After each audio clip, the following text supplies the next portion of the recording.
Hi hello నమస్తే welcome to cube TV. నేను మీ anchor Anil. So Chilukuri Balaji టెంపుల్కి సంబంధించి కూడా ప్రధాన అర్చకునిపై జరిగిన దాడికి సంబంధించి కూడా పెద్ద ఎత్తున చర్చ నడుస్తుంది, అలాగే వైరల్ నడుస్తుంది. ఇదే అంశానికి సంబంధించి కూడా కొంతమంది వ్యక్తులు వచ్చి తనను భయపడించాడంటూ కూడా తను సెల్ ఫోన్లో రికార్డ్ చేసిన వీడియో కూడా మొయినాబాద్ పోలీసులకు ఇవ్వడం జరిగింది. సో దాని తర్వాత ఎంక్వైరీ చేసి కూడా ఆ వ్యక్తి ఎవరైతే ఉన్నారో సో తనను అరెస్ట్ చేయడం జరిగింది. సో మిగతా వాళ్ళ కోసం కూడా గాలింపు చర్యలు మొదలు పెట్టమంటూ కూడా మొయినాబాద్ పోలీసులు చెప్పడం జరిగింది.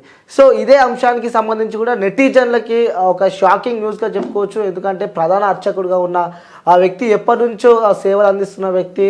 సో చాలామంది భక్తులతో కూడా చాలా సరదాగా మాట్లాడే వ్యక్తికి ఇలా జరగడం కూడా ఒక క్వశ్చన్ మార్క్గా చూస్తున్నారు. సో ఇదే అంశానికి సంబంధించి కూడా అసలు ఏం జరిగి ఉంటుంది, సో ఇలా ఒక ప్రధాన అర్చకుడిపై రంగరాజన్పై జరిగిన ఈ యొక్క దాడికి సంబంధించి కూడా సో ఒక సమాజం మొత్తం పెద్ద క్వశ్చన్ మార్క్గా చూస్తుంది. అసలు ఏం జరిగిందో కూడా తెలుసుకునే ప్రయత్నం అయితే చేద్దాం. సో ఇదే అంశానికి సంబంధించి మనతో మాట్లాడడానికి సో మడుగుల శివప్రసాద్ గురూజీ గారు మన దగ్గర ఉన్నారు. వారి మాటలు అడిగి మరిన్ని విషయాలు తెలుసుకుందాం. సో గురూజీ నమస్కారం. ఆశీర్వచనం నాయన. ఎలా ఉన్నారు గురూజీ? బాగున్నాం నాయన. ఓకే, సో ఒక ఇష్యూ దేశవ్యాప్తంగా వైరల్ అయింది.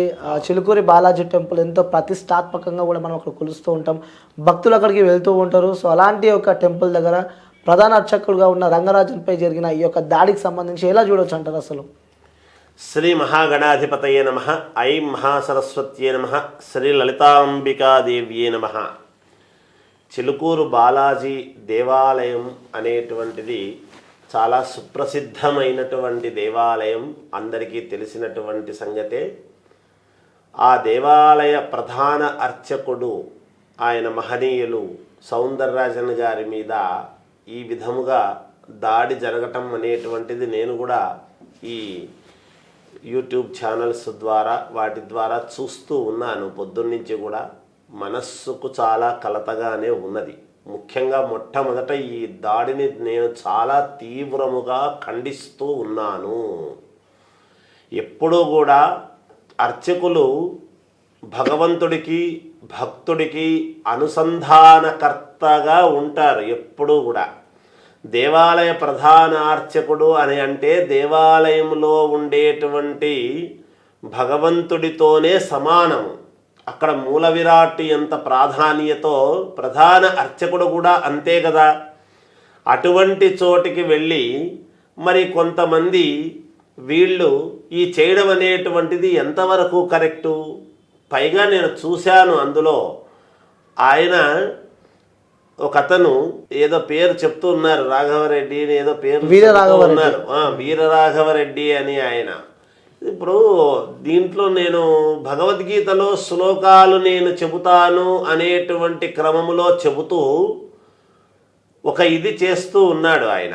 అసలు ఆయన ఇంటెన్షన్ ఏమిటి అనేటువంటిది ఎవరికి అర్థం కావటం లేదు. ఇప్పుడు అంత చదువుకొని అంత చేసి ప్రధాన అర్చకుడిని కింద కూర్చోపెట్టుకొని తాను పైన కూర్చొని డిక్టేటర్ లాగా చేయటం అనేటువంటిది ఇది ఎంతవరకు కరెక్ట్, సమంజసం? అది ఎంత తప్పు? ఇప్పుడు నాకేదో శ్లోకాలు నేను చదువుకున్నాను కదా అంటే చదువుకున్నది ఇదా మనకు విజ్ఞానం నేర్పిస్తున్నది? ఇటువంటిది ఒకడు చూసుకొని ఇంకొకరు రెచ్చిపోయి దేవాలయాల్లో ఉండేటువంటి అర్చకుల మీద బ్రాహ్మణోత్తముల మీద మీ యొక్క ప్రతాపము చూపిస్తున్నారు అంటే ఇది ఎక్కడికి పోతున్నది దేశం? ఎక్కడికి వెళ్తున్నాం మనము?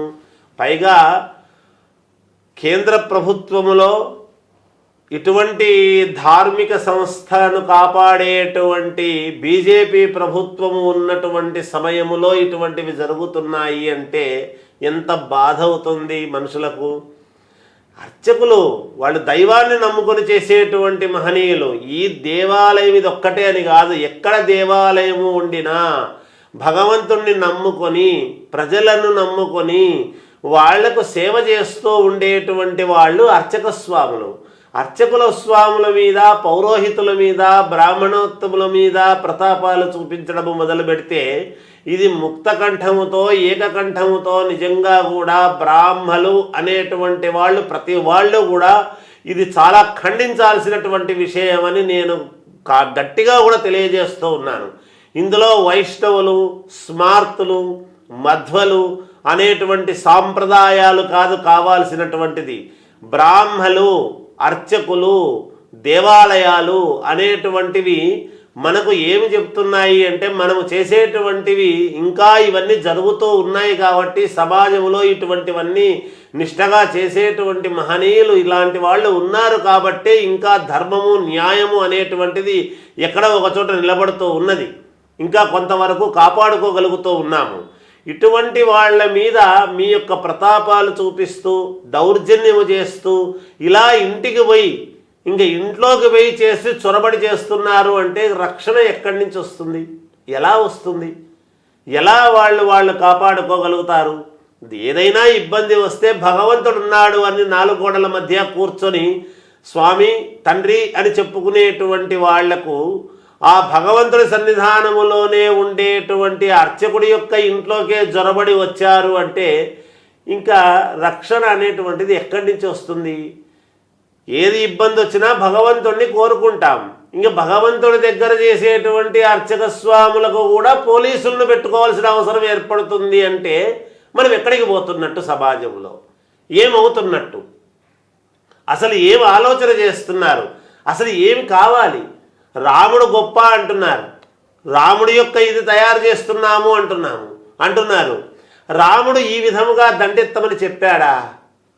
రాముడు ఇలా దౌర్జన్యం చేయమని చెప్పాడా ఇంటికి పోయి? ఏ రామాయణంలో రాసి ఉందండి అలా? ఏ రాముడు చెప్పాడండి అలా? ఆ రాముడు ఎలాంటి వాడు? అసలు తమ్ముడు లక్ష్మణుడు కొంచెము కోపోద్రిక్తుడై మాట్లాడితే కూడా అలా మాట్లాడరాదు అని చెప్పినటువంటి మహనీయుడు రాముడు. ఎంత శాంత స్వభావి, మీ అంత ఇది లేదు అని చెబుతూనే ఆయన్ను కింద కూర్చోబెట్టి వీళ్ళందరూ పైన కూర్చొని ఒక అర్చకుణ్ణి ఆ విధంగా చేయడం అనేటువంటిది ఆ డిక్టేట్ చేసేటువంటి విధానము చూస్తే ఆ ప్రసార మాధ్యమాలలో అతన్ని కింద కూర్చోబెట్టి అతను తల వంచుకొని కూర్చునుంటే ఒక అర్చకుణ్ణి తలదించుకున్నాడు, ఇవాళ తలదించుకునేటువంటి పరిస్థితి చేశారు అంటే యావత్తు ప్రపంచము భగవంతుణ్ణి మీరు అన్నట్టుగానే తప్ప అర్చకుడిని అన్నట్టు కాదు. ఆయనకేమీ చిన్నతనం రాలేదు. ఎందుకంటే అణువుగాని చోట అధికులమనరాదు అనేటువంటి విషయం ఆయన తెలుసుకున్నాడు కాబట్టి, ఆయనకు తెలుసు కాబట్టి, ఆయన సర్వజ్ఞాని కాబట్టి అలా చేతులు కట్టుకొని అలా తలదించుకొని కూర్చొని ఉండిపోయాడు. ఎందుకు అంటే మీలాంటి వాళ్ళ ముందు ఎందుకు అని. ఆ విఘ్నుడు కాబట్టి, సంస్కారవంతుడు కాబట్టి. కనుక ఇటువంటివి ఇంకొకసారి ఎక్కడ జరిగినా, ఏ దేవాలయాల అర్చకుల మీద కానీ పౌరోహితుల మీద కానీ బ్రాహ్మణోత్తముల మీద జరిగినా ఇది చాలా ముక్తకంఠముతో ప్రతి వాళ్ళు కూడా ఖండించాలి. మామూలుగా బ్రాహ్మణో బహుజన ప్రియ అని, బ్రాహ్మణుని అనేటువంటి వ్యక్తి సర్వజనాన్ని హితవు కోరుకునేటువంటి వాడు. ఒక స్వామి నమస్కారం అనగానే లోకా సమస్త సుఖినో భవంతో కాలే వర్షతు పర్జన్య పృథివీ సస్యశాలిని లాంటివన్నీ చెబుతూ ఉంటాడు. ఆయనకేమిటి లోకమంతా సంతోషంగా ఉండాలి అని కోరుకునేటువంటి ఒక బ్రాహ్మణోత్తమున్నా మీరు ఇలా చేయటము ఇది ఎంతవరకు సమంజసం? ఇది చాలా తప్పు. నేను చాలా తీవ్రంగా బాధతోనూ ఆవేదనతోనూ దీన్ని ఖండిస్తున్నాను. మన వాళ్ళందరూ కూడా ఖండించాలి ముక్తకంఠముతో అని నేను మిగతా వాళ్ళందరినీ కూడా సవినయముగా కోరుకుంటూ జయోస్తు. Thank you sir, thank you so much. నిజంగా చూసినామంటే చాలా బాధేసింది. ఎందుకంటే ఎంతోమంది భక్తులు అక్కడికి వెళ్తూ ఉంటారు, కానీ ఒక ప్రధాన అర్చకునికి ఇలా జరగడం నిజంగా మాకు చాలా బాధేసింది. అంటే కలియుగ ప్రత్యక్షప్రదమైనటువంటి శ్రీ వెంకటేశ్వర స్వామి అంటే ఇవాళ కలియుగములో వెంకటేశ్వర స్వామి యొక్క ప్రతిభ ప్రభావము ఎక్కువ. మిగతా వాళ్ళది లేదు అని కాదు. అలాంటి వెంకటేశ్వర స్వామి సన్నిధిలో అలా జరగటం, ఏ దేవుడైనా దేవుడు ఒక్కడే, మనము రూపాలు వేరుగా పెట్టుకుంటున్నాం అంతేగాని ఏదైనా కావచ్చు కానీ ఆయన సౌందరరాజన్ గారు ఆయన చాలా గొప్ప వ్యక్తి, మహానుభావుడు. ఎంత పెద్ద విద్య చదివినా కూడా దేవుడికి సేవ చేసుకోవాలి, తన తండ్రి రుణం తీర్చుకోవాలి అనేటువంటి భావనతో ఇక్కడ వచ్చి ఉంటున్నటువంటి వ్యక్తులు ఈరోజు ఆలయాల్లోనే భద్రత పూజారులకే కరువు అయితే ఇంకా ఆలయాల ముందు కూడా మనము మరి రక్షక భటులను పెట్టుకోవాల్సిన అవసరం ఏర్పడుతుంది అంటే ఇంకెక్కడ ఉంటున్నాం మనము? ఎక్కడ ఉండాలి? ఇంటికంటే గుడి పదిలం అన్నారు. ఎక్కడ పదిలం? ఏమిటి ఇది? ప్రశ్నార్థకముగా మొక్కై ఉన్నప్పుడే వంచకపోతే మానైతే రేపొద్దున ప్రమాదాలు ఎక్కువ అవుతాయి గాక అని తెలియజేస్తూ ఒక్కసారి దృష్టి పెట్టవలసినదిగా ప్రభుత్వాన్ని కూడా సవినయముగా కోరుకుంటూ మాలాంటి వాళ్ళము, ఏ ప్రభుత్వం ఉంటే ఆ ప్రభుత్వానికి అనుకూలముగానే చేసుకుంటూ వెళుతూ ఉంటారు అర్చక స్వాములు. అటువంటి అర్చక స్వాములను కాపాడాల్సినటువంటి బాధ్యత ప్రభుత్వాలది అని ఒక్కసారి ప్రభుత్వాలకు సవినయముగా కోరుకుంటూ జయోస్తు. Right sir, thank you so much. మంచిదండి, జయం.